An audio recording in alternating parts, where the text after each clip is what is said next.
Hey guys, 011 here. It's actually the third time that I've done this video. My recording software kind of sucks and only allows me like 5 minutes.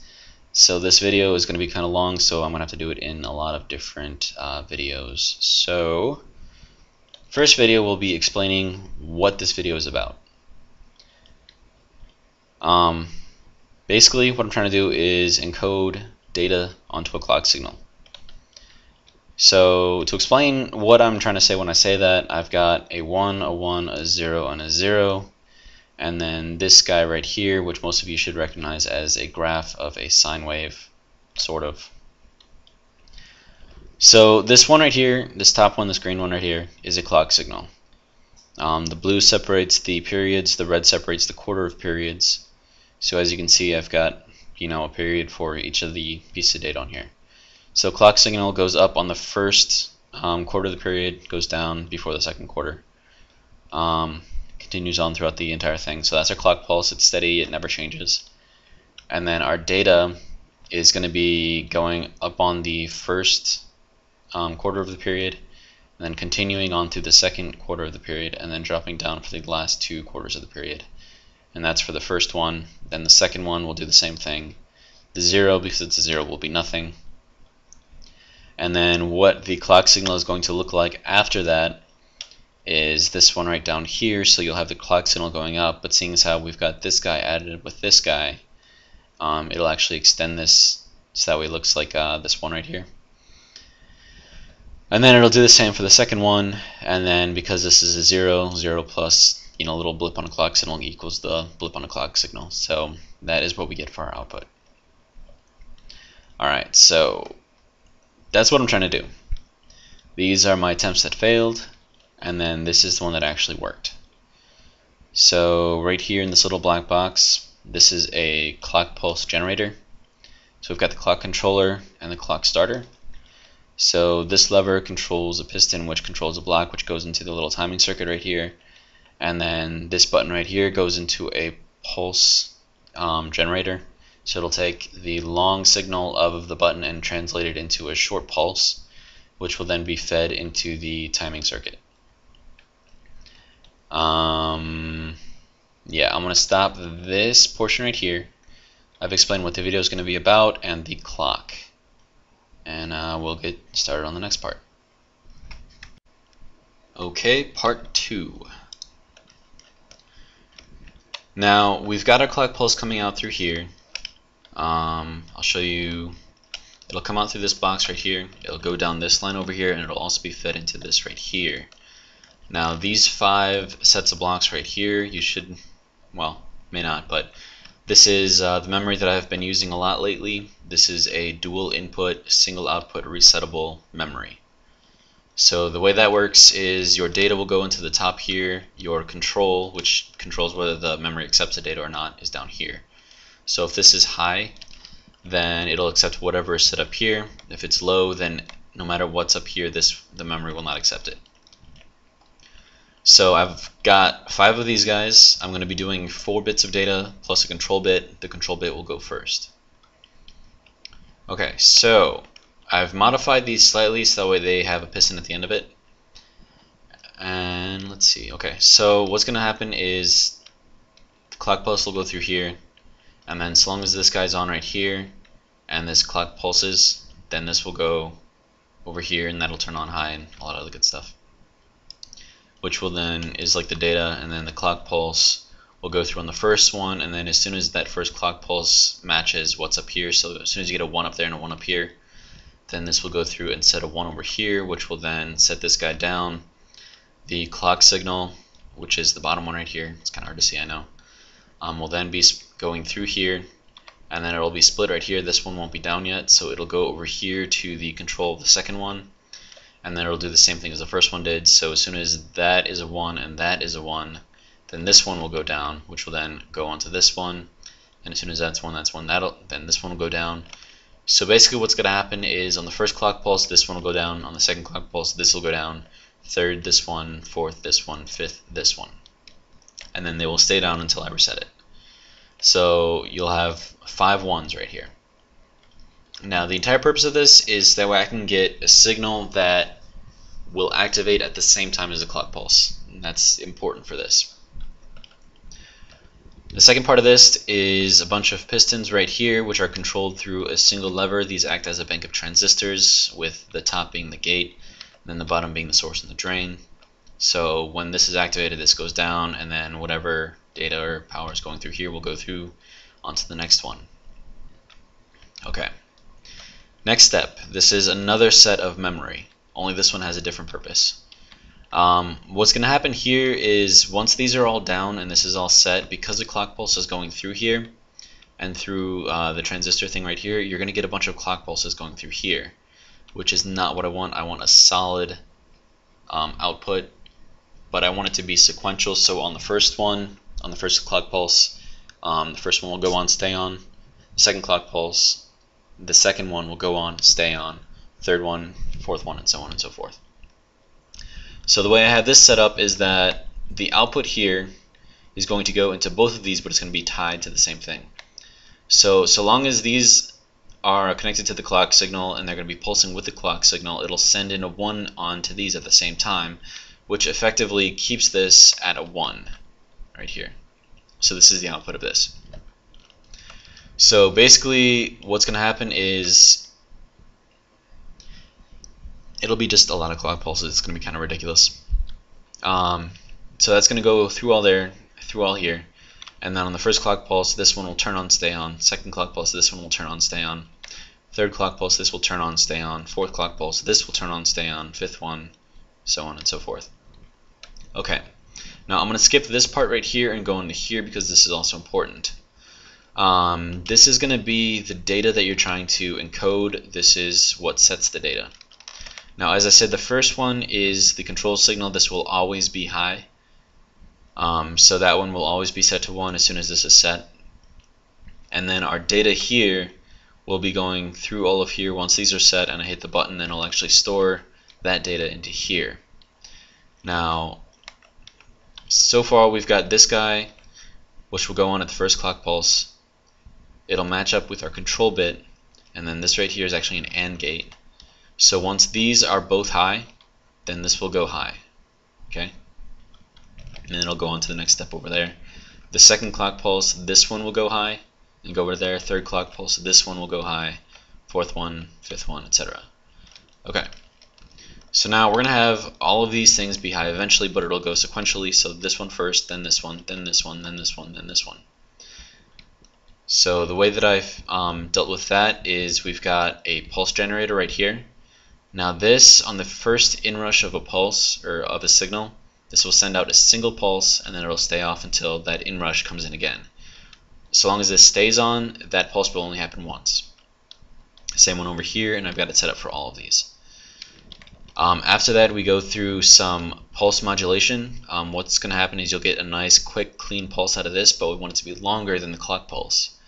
So what we're going to do is effectively extend the pulse onto here. So then on the first clock pulse, when this goes through, you'll get a long pulse here, provided the data is set at a 1. And then we'll just assume that all these are set at 1. So then this one will never activate again until the whole thing starts over again. And then on the second clock pulse, this one will go through, be extended. Third clock pulse, fourth clock pulse, fifth clock pulse.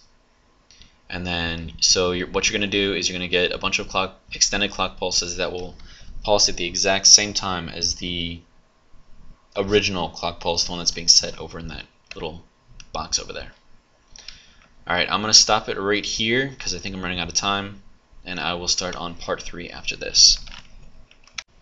Alright, part 3. Let me set the time of day and make sure it stays bright. Okay, so I've just gone through and explained each stage of this, and then we ended up with the extended pulse for the data when it's encoded. We'll go on to here. And we've got all of this time, so that way the data pulses will happen at the same exact time as the clock pulses. It'll just be a 1/16 of a second faster. Alright, so there are going to be issues of timing that you're going to have to address throughout this whole thing. These repeaters right here are sort of addressing it. I've got it addressed in a bunch of different places here. I've also got it addressed here, I believe, yeah, on these guys. Let's see, and I think it's addressed elsewhere too.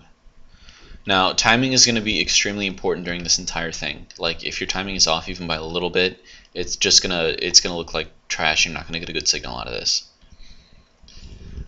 Okay, so we've got everything explained. You guys probably want to see how it works. So we're gonna start with the clock. I'm gonna turn that on. We're gonna hit that, and we should be getting a nice clean clock signal going out. Okay, so there's our clock signal. Now you can see the clock signal is going all the way down there. It's being put into that AND gate that's over there.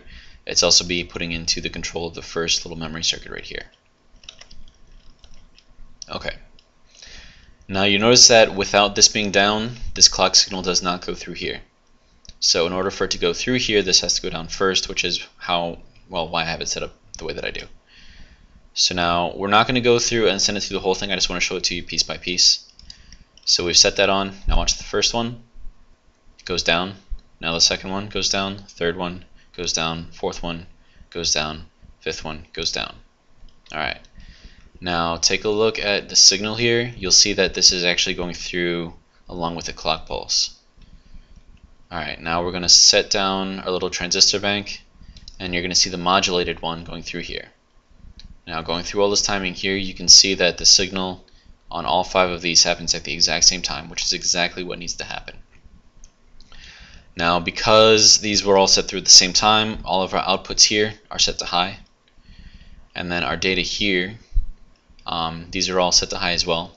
So then all of our data here is also set to high. You can see it with the little torches down there, which means that our AND gates, all of the outputs are then set to high as well.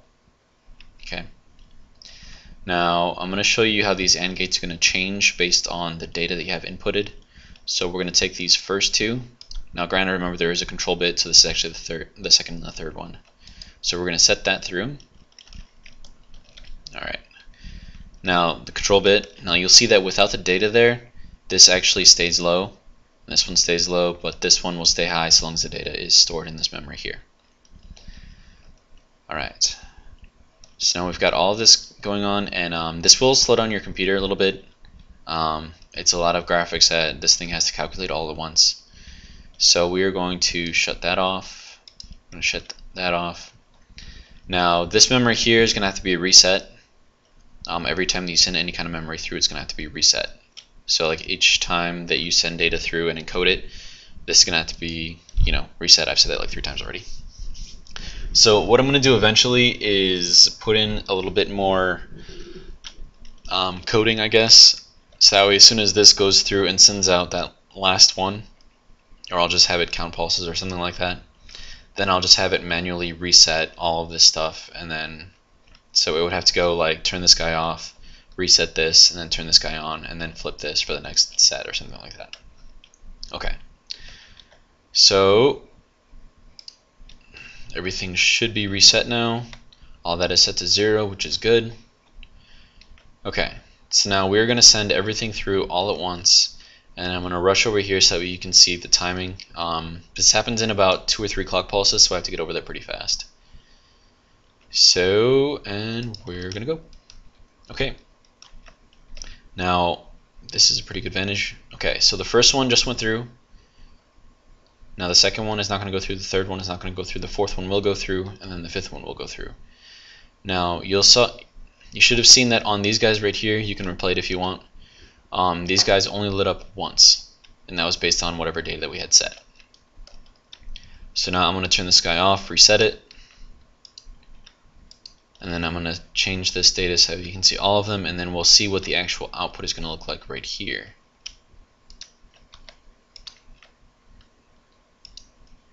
Alright, so now the way that I have this set up is your clock pulse is going to go through here. It'll go into this first one, and then I don't really need it to go through onto this one as well.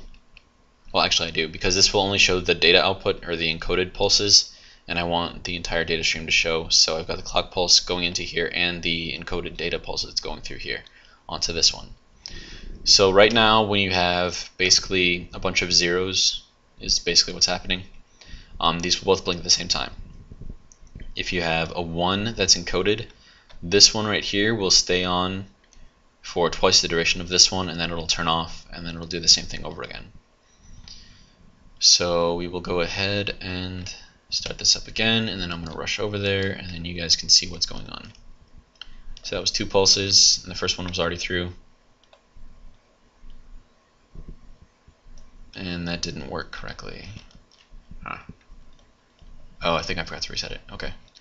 Sorry. Okay. So we are reset now.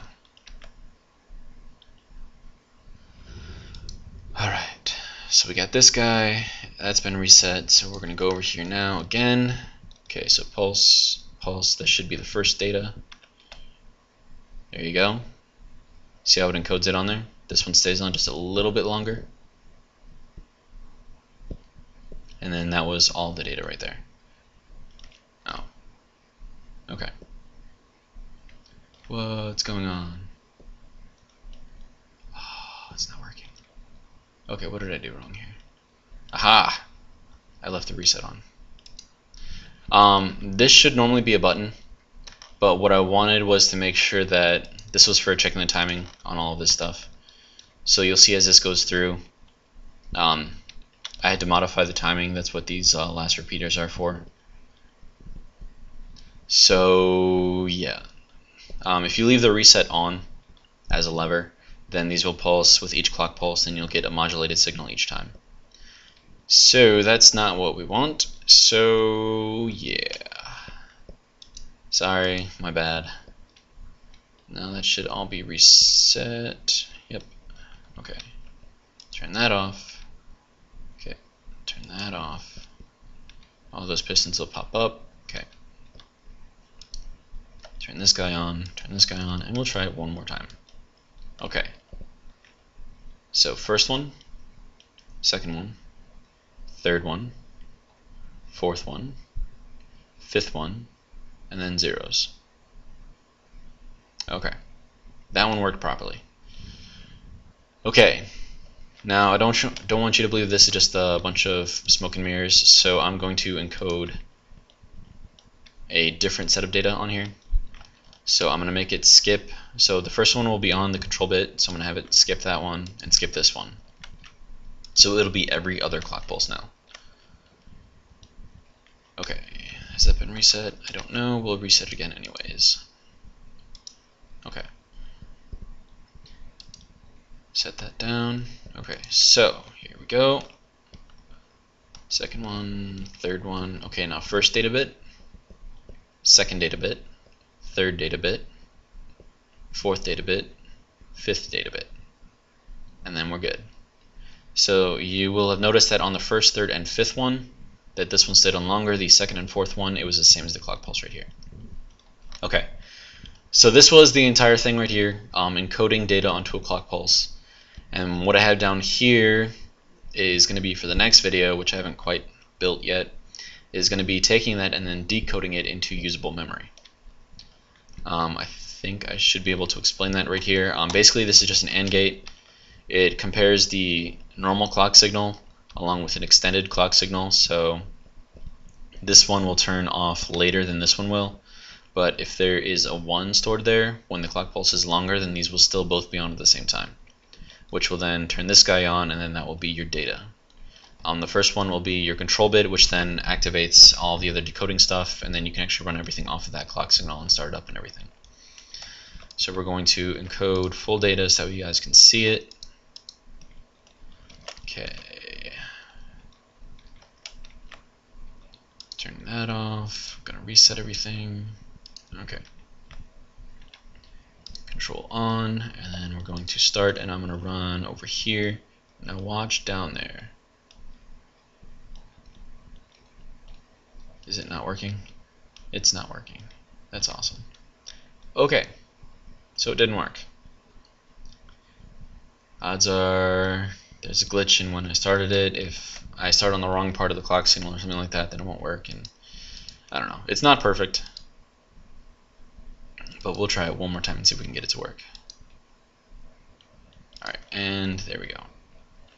So 1, 2, 3, and this should be the first one. Okay, there's 1, 2, 3, 4, 5, and then it should not go on. Alright. So you can take this, the encoded data off of here, and actually translate it into a signal. Alright. So that was it. That was the video. I hope you enjoyed it. I hope it wasn't too confusing. I did my best. Okay, my recording little software thing cut me off again, so I will try this again. I just explained everything, showed how the encoding data goes onto the stream, and then how the decoder will actually take the data off the stream. I'm going to do a quick recap, real quick. So we have clock signal, memory controlling a transistor, which is what the piston on the end is, sent through another transistor, set into another set of memory, ANDed with your data, which is set into a memory, and then the output of the ANDs goes into a pulse generator, and then into a pulse modulator, which then gets sent over here and then is read as encoded data. So that was the video. I hope you enjoyed it. If you have any questions, feel free to leave comments. I'll try to get back to them. I'm not on YouTube all that much. And then I will try working on the decoder, and then hopefully not too soon I will have the decoder up and running, and then I'll do a video on that as well. The benefit of this is that we can control everything and sync everything to a clock pulse. So instead of sending out a single stream of serial data like I did on my last serial videos, and then trying to somehow get everything to wake up and then time out so that we can get all this stuff to work during this whole thing, I'm actually just going to have everything work off a clock signal, so that way everything is in sync, and then you can start processes off of the control signal sent in with the encoded data. So that was my video, and I will see you guys next time. Bye.